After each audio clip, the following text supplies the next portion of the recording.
you put it on the record tonight. You don't have respect for 50+% of the American people. I don't have respect for. Yes, I don't have respect for the people who support. Won the popular vote. I don't care. I don't have. He's swearing that oath. It is about the office of the presidency. It does matter who takes that. It does matter who takes that oath. This man is not just an ordinary person. But that's the same whataboutism that Democrats always complain about. Hello, everybody. Guys, let's get right into this panel. The things that are said here are just absolutely insane. Let's get right into it. Are Democrats supposed to resist or coexist in this new Trump era? Keith, right decision, wrong decision for those who are skipping to not go? Well, I won't be there. I don't have any obligation to be there. I won't even be. I don't think they were expecting. No one's expecting me to be there, and they're probably really happy that I won't be there, actually, because I won't be happy if I were there. But I'm going to be commemorating Dr. Martin Luther King Day on Monday, not Donald Trump's inauguration. Donald Trump is a twice impeached convicted felon and insurrectionist who does not belong in the White House, and I will not normalize him. I don't have any respect for the people who do normalize him. I know some people have a duty to do so. Joe Biden has to be there, Kamala Harris has to be there, Hakeem Jeffries has to be there. But anyone who doesn't have to be there, don't go. And I have no problem if you don't go. This is America. Donald Trump didn't even show up for Joe Biden's inauguration when he was supposed to be contributing to a peaceful transfer of power. That says everything about where we are as a country. So you put it on the record tonight. You don't have respect for 50+% of the I don't American have people. respect for. Yes, I don't have respect for the people who support. Won the popular vote. I don't care. I don't have respect for the people who put a twice impeached convicted felon insurrections into the White House. Okay, so you don't have respect. I don't care. For the That's American my opinion. people who elected him. I have the right to that opinion, just President as of they the have the United right to elect him. I have the right to say that it's the my wrong thing take to do. is, at the end of the day, it doesn't. Unbelievable. Unbelievable. Don't have respect for the office of the presidency. Don't have respect for 50%, which is less than that, first off. Did Trump and his supporters have respect for the over, what was it? I think Biden won by like 7 million votes. Did they have any respect for that? No, these people were in the middle of trying to take over the election still. And trying to steal the election. Are you effing kidding me? The guy who incited an insurrectionist? That incompetent, crusty, racist, adjudicated rapist? Are you effing kidding me? It has nothing to do with not respecting half the American people. It's because of the respect of the office and the presidency. It's why it's important not to go.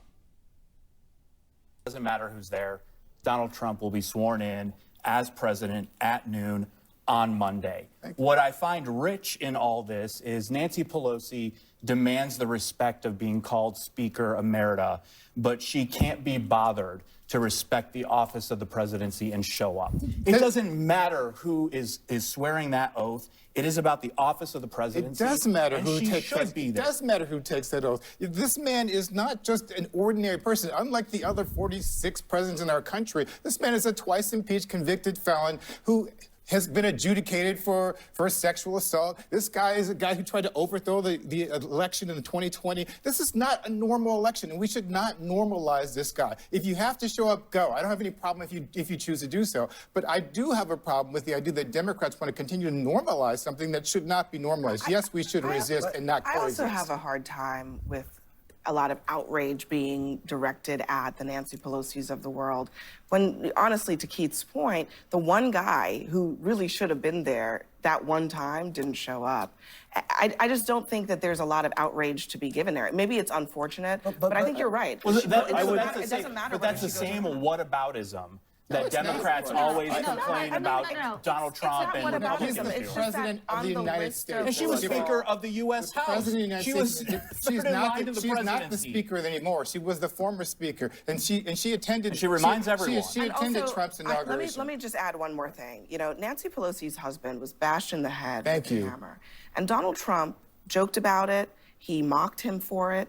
So there are some personal reasons, and as I'm sure you can imagine, why she doesn't feel any obligation to be gracious in this particular moment. Her family's life was put at risk doing so, though. And it wasn't just Trump. It was Trump's kid, son, Don Jr. It was all of MAGA making fun of that when that happened to Nancy Pelosi's husband. These people are vile. There's no more extending the hand. No more. They're playing us and using our empathy and our sympathy against us. They're trying to use that to normalize and legitimacy and whatever, legitimize Donald Trump and his behavior.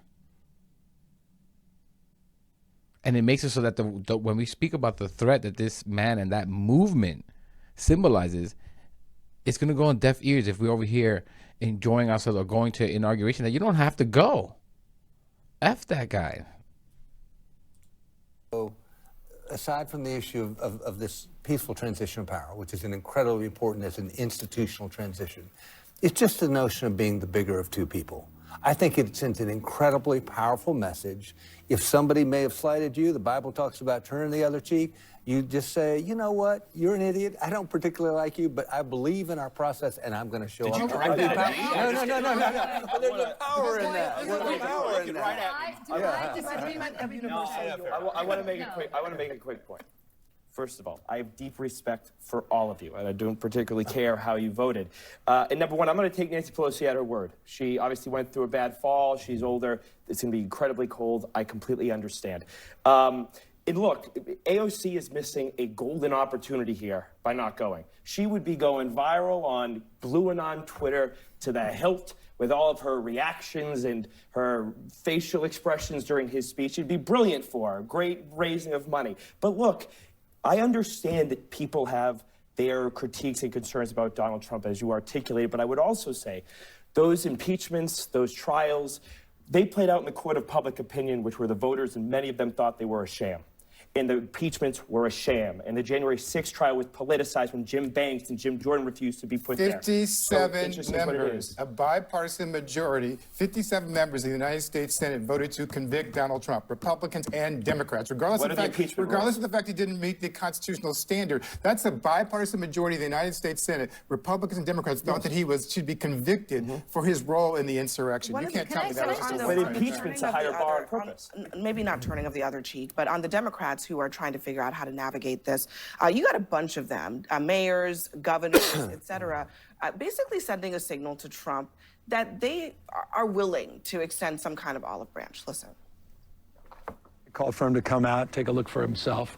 We want to do it in the spirit of an open hand, not a closed fist. He's the president-elect. I respect the office. I have talked to key members of the incoming administration. He has absolutely been invited. He has been invited by Governor Newsom, Supervisor Barger, myself, and it is our hope that he will come to Los Angeles shortly after the inauguration. Every one of us swore an oath to the people we serve, and the people expect us to find common ground, especially when it comes to lowering costs, creating good-paying manufacturing jobs, boosting research and innovation, and cutting red tape. Now, I don't want to pretend we're always going to agree, but I will always seek collaboration first. So they're doing it to a degree. I got to tell you, I so disagree with this approach. I understand why Newsom's doing it. I understand why Karen Bass is doing it. Right. They're desperate, and they understand that Trump needs them, again, to bend the knee and kiss the ring in order to get that federal aid. I get it. It's kind of disgraceful that he's making them go through this process, but that's Donald Trump. Did Biden ever do that when we had those storms or any natural disaster we had? Made them bend the knee. This guy is vile. He's not a leader. We should not normalize him. We should treat him like the prior he is. For members of Congress especially, who don't need to be there, and you're absolutely right, they don't need to be there, Donald Trump has shattered every norm in the book. And, and Republicans, MAGA Republicans on the Hill, decided that they were going to obstruct at every opportunity that they had. Whenever a Democrat was in power, I'm still, again, old enough to remember when Mitch McConnell said his priority was to make Barack Obama a one-term president. He failed at it, but he really tried. And so my attitude now is, you guys can't come around saying, oh my God, the norms, this is so inappropriate. Oh my God, he's the president of the United States. You just supported Donald Trump. He broke every single norm in the book. And any Democrat that doesn't know how to fight fire with fire, any Democrat that still pretends this is Robert Byrd's old Senate where everybody gets together in kumbayas, is on drugs because it's over. Trump broke it. And Democrats have to understand this is the new reality that they live in, and they have to start bringing a knife to a knife fight and stop begging for Republicans to work in a bipartisan way to advance the common good, because the bipartisan way that advances the common good for Donald Trump is that you have to bend the knee. There is no bipartisanship other than. Well, this election showed that they're not. That And let me just give props to Keith Boykins and Julia, sorry if I got that first name wrong, Wojcinski. This is the pushback. Yeah, you're on drugs. If you think that Trump deserves any kind of civility, and they kind of threw that in there earlier about Michelle Obama's not coming. She wrote or said, I forget if it was through an interview or in a book, that she will never forgive Trump for saying Obama wasn't born in this country. It was a disgusting racist attack. And we all knew that when Kamala was the nominee, he was going to do the same thing. And they pulled this nasty, oh, she's not really black. She all of a sudden became black. And then all the disgusting racist thing that came after that with the cats and dogs. It's just, the guy does not deserve civility. That movement doesn't deserve civility. They do not care about that. They do not care about norms, respect. They just care about destroying the other side. Like she said, we have to play fire with fire. No more of this seeing and trying to meet halfway and let's see if we can work with something. No, fire with fire. voters aren't looking for a bipartisan way. This There's a election trifecta showed, of Republican this election leadership. showed that people were worried about the price of eggs. Give me a break. And now it's up to Donald Trump. Okay, and who, now it's up to Donald broke the economy? Guess what? Whose fault was the it? economy actually was doing quite well. Joseph Let Robinette me Biden. be very clear. Kamala Harris. Let me be very clear. It is on you guys won everything. You're absolutely right. It is on you to lower prices, to get the price of eggs down, to get the price of bacon down, and to get the price of apples down, while also deporting 20, 40 million people, however many people Donald Trump promised to deport. And imposing tariffs. And imposing tariffs. God bless. Go to town. We don't have to participate. You have the majority. Fine, You don't we'll need get us. it done with or without you. Fantastic. Probably faster without. Great. Get it done, and then the rest of us will sit there laughing, drinking our martinis as you deport people, impose tariffs, and also think that you're going to bring prices down. Can't wait. I do think that, and many people have observed this, but it does seem. And one more thing, just to add on to it, a lot of the reason why Kamala lost, let's be real, not only was it just a short timing she had, but it had to do with racism and misogyny. Let's not play around that.